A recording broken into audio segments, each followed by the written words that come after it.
आज हम ऐसे यूट्यूबर्स के बारे में बात करेंगे जो कंटेंट बनाते हुए इतना आगे बढ़ गए कि उन्हें लीगल इश्यूज फेस करने पड़े एंड इवन जेल भी जाना पड़ा। ये लिस्ट टाइम के साथ साथ डिस्टर्बिंग क्राइम्स की तरफ जाती जाएगी, स्पेशली नंबर 4 और 5, तो अपने रिस्क पे देखना। गौरव जोन। तो 21 मई 2021 को गौरव जोन नाम के एक व्लॉगर के चैनल के ऊपर एक वीडियो अपलोड होती है जहां मिस्टर गौरव अपने डॉग डॉलर को हीलियम बैलून से बांध के उड़ाने की ट्राई करते हैं। हाँ, ये 30 साल का आदमी है। आई डोंट नो इसके दिमाग में आइडिया कैसे आया, बट बेसिकली जैसे ये वीडियो अपलोड हुई गौरव को बहुत सारे हेट कमेंट्स आने शुरू हो गए because what he did was animal cruelty. Gaurav ने जो भी अपनी वीडियो में करा था वो इतना एब्सर्ड था कि वो वीडियो इमीडिएटली वायरल चली गई। कई सारे प्लेटफॉर्म्स पे इस वीडियो के बारे में बात होने लगी और लोगों के मन में एक डाउट आ गया about animal safety in India. कई सारे लोगों ने गौरव को कॉल आउट भी करा और यही बैकलैश देख के गौरव ने वो वीडियो डिलीट कर दी। इसी के साथ गौरव ने एक अपॉलॉजी वीडियो भी डाली जहां उसने यही क्लेम करा कि उसने सेफ्टी मेजर लिए हुए थे और इसी के साथ ये भी कहा कि किसी फॉरेन के क्रिएटर ने ऐसी सेम वीडियो बनाई थी जिसको देख के इन्फ्लुएंस हुआ था। जिसके बाद section 188, 264 and 33 of animal cruelty act के तहत गौरव जोन को अरेस्ट कर लिया गया by his local police.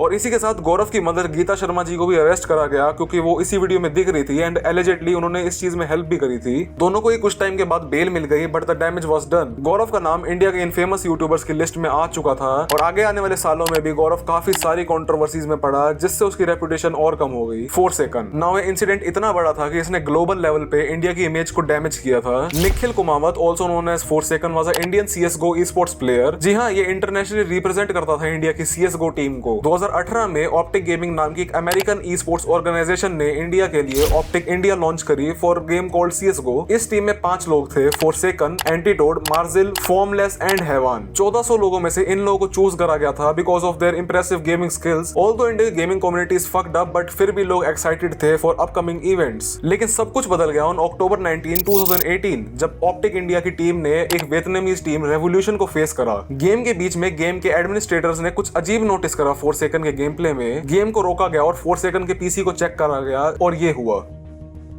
4 second ने एक एम बोट चीट जो कि बेसिकली आपके गन के एम करने वाले काम को अपने आप कर देता है which is illegal by the way. इस चीट को word.exe नाम की एक फाइल से छुपाने की ट्राई करी थी और जैसे ही 4 सेकंड पकड़ा गया इंडियन टीम को इमीडिएटली डिस्क्वालीफाई कर दिया गया। इन्वेस्टिगेशन में पता लगा कि 4 सेकंड ने ये सेम चीट्स यूज करे थे 2018 में ही एक और टूर्नामेंट जीतने के लिए। टीम को डिसबैंड कर दिया गया। 4 सेकंड के ऊपर 5 साल का बैन लगाया गया। ऑब्वियसली इससे इंडिया की तो इंटरनेशनल लेवल पे बेइज्जती हुई ही और साथ ही में काफी सारी अपॉर्चुनिटीज भी खराब कर दी सिर्फ इसी एक इंसिडेंट ने। इसके बाद 4 सेकंड ने एक अपॉलॉजी वीडियो भी डाली जहां उसने कहा कि उसने जो भी करा उसको उससे रिग्रेट होता है। वही जो सब लोग बोलते रहते हैं लेकिन कोई ध्यान नहीं देता है। सो तुम लोगों को पता ही होगा इंडिया में पबजी बैन के बारे में। जब 2021 में पबजी को अनबैन करने की बात शुरू हुई और BGMI को रिलीज कर ही जाने वाला था तब अरुणाचल प्रदेश के कांग्रेस MLA निनोंग एरिंग, सॉरी अगर मैं नाम गलत ले रहा हूँ, इन्होंने प्राइम मिनिस्टर मोदी को एक लेटर लिखा कि क्यों उन्हें ये गेम को बैन ही रखना चाहिए। बेसिकली उस लेटर में प्राइवेसी थ्रेट्स की वजह से इस गेम को बैन ही रखने को कहा गया था। ऑब्वियसली ये लेटर ऑनलाइन रिलीज होता है एंड अब एंट्री होती है पारस ऑफिशियल की। पंजाब के लुधियाना के एक यूट्यूबर पारस सिंह जिनका चैनल पारस ऑफिशियल है, वो अपने चैनल पे पबजी रिलेटेड कंटेंट ही डालता है। 23 मई 2021 को पारस ने इस लेटर पे अपना रिएक्शन दिया और कह दिया कि एरिंग जी इंडिया के लगते ही नहीं है और क्लेम करा कि अरुणाचल प्रदेश तो चाइना का पार्ट है। या ही फक्ड अप। इन कमेंट्स के ऊपर एक ऑनलाइन डिस्कशन शुरू हो गई क्योंकि ऑब्वियसली जो भी इसने कहा था एक काफी कंसर्निंग चीज थी। इसी के साथ पारस को मेजर बैकलैश भी मिला और इसी सब की वजह से पारस के ऊपर मल्टीपल FIRs इशू हुई। सेक्शन 124A, सेक्शन 153A और सेक्शन 505 का पार्ट 2 पे केस रजिस्टर हुए और 25 मई 2021 को पारस को अरेस्ट कर लिया गया। अरुणाचल प्रदेश के CM, डिप्टी CM और यूनियन मिनिस्टर ने भी इस सिचुएशन के ऊपर अपना रिएक्शन दिया और साथ ही में 30 ऑर्गेनाइजेशन ने ये डिमांड करी कि नॉर्थ ईस्टर्न हिस्ट्री को पढ़ाया जाना चाहिए। पारस ने एक पब्लिक अपॉलॉजी वीडियो भी डाली जहां उसने कहा कि उसके कमेंट से वो किसी को भी ऑफेंड नहीं करना चाहता था। We know how it goes. और जून 11 को ईटानगर से पारस को बेल मिल गई। अब हम घुस चुके हैं थोड़े डार्क और डिस्गस्टिंग क्राइम्स की तरफ। 31 दिसंबर 2017 को लोगन पॉल यूट्यूब पे एक वीडियो अपलोड करता है by the title we found a dead body in Japanese suicide forest. I know ये बहुत बुरा आइडिया है बट आई गेस लोगन को उस टाइम पे बुरा आइडिया नहीं लगा। बेसिकली इस वीडियो में लोगन पॉल और उसके दोस्त जापान के ओकिगारा फॉरेस्ट में गए जिसको सुसाइड फॉरेस्ट भी कहा जाता है। क्यों कहा जाता है वो तुम लोग अभी मैं बताऊंगा।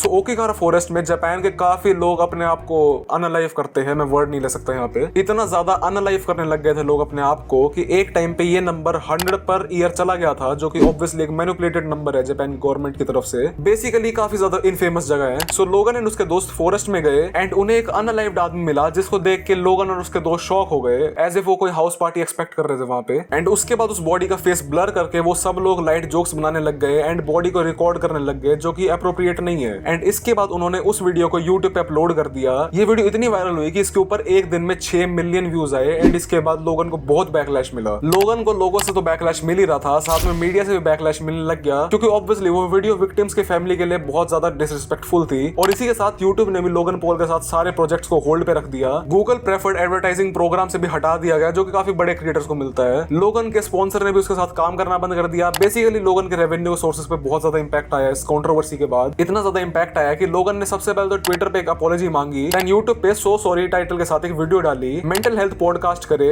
और $1 मिलियन डोनेट करने का प्रॉमिस करा to suicide prevention organisations. The murder of Natalie. अब आ चुके हैं हम हमारे सबसे लास्ट और सबसे ब्रूटल क्राइम पे, मर्डर। लुर्गन आयरलैंड में 18 दिसंबर 2022 को एक मर्डर होता है, वो भी विक्टिम के खुद के घर में। एक 32 साल की औरत जो कि 15 वीक प्रेग्नेंट भी थी। कॉज ऑफ डेथ, वेल, चाकू के कई सारे वार, गला दबाने के निशान और सर पर चोट। ऑब्वियसली ये सब देख के ऐसा ही लग रहा था कि ये कोई एक्सीडेंट से डेथ नहीं है, बल्कि एक इंटेंशन के साथ नेटली के साथ ये सब कुछ करा गया था। जब नेटली के पार्टनर पे शक जाने लगा तो उसके पास एक प्रूफ था। स्टीफन मैकलूगा, आयरलैंड का एक यूट्यूबर जो कि गेमिंग लाइव स्ट्रीम्स करा करता था, and at the time of murder allegedly Stephen GTA Vice City की लाइव स्ट्रीम कर रहा था। पर जब कुछ टाइम बाद पुलिस को कोई भी क्लू नहीं मिला तो उन्होंने उसी लाइव स्ट्रीम को इन्वेस्टिगेट करा और इन्वेस्टिगेशन में पता लगता कि वो लाइव स्ट्रीम प्री रिकॉर्डेड थी। ऑल्सो उस लाइव स्ट्रीम में स्टीफन काफी अजीब अजीब बातें कर रहा था अबाउट अनअलाइविंग पीपल। कुछ टाइम बाद सब डॉट्स कनेक्ट होने लग गई, क्योंकि 18 दिसंबर यानी जब नेटली का मर्डर हुआ था तब पुलिस ने घर की इन्वेस्टिगेशन करी थी और नोटिस किया था कि घर में कोई भी फोर्स्ड एंट्री का साइन नहीं है, जिसका मतलब हुआ कि जिसने भी नेटली का मर्डर किया था नेटली उसको जानती थी। जनवरी 2023 में स्टीफन को अरेस्ट कर लिया गया क्योंकि उसने फॉल्स प्रूफ दिखाए थे और फरवरी में उसे नेटली के मर्डर के लिए चार्ज कर दिया गया। ऑब्वियसली लोगों के अंदर एक पैनिक फैल गई about wrong use of social media और बेटर सेफ्टी फॉर वुमेन की भी मांग उठने लगी। एज ऑफ नाउ 2025 में स्टीफन की कोई भी ट्रायल डेट फिक्स नहीं हुई है और अभी भी वो सिर्फ कस्टडी में ही है and according to the law he is not guilty.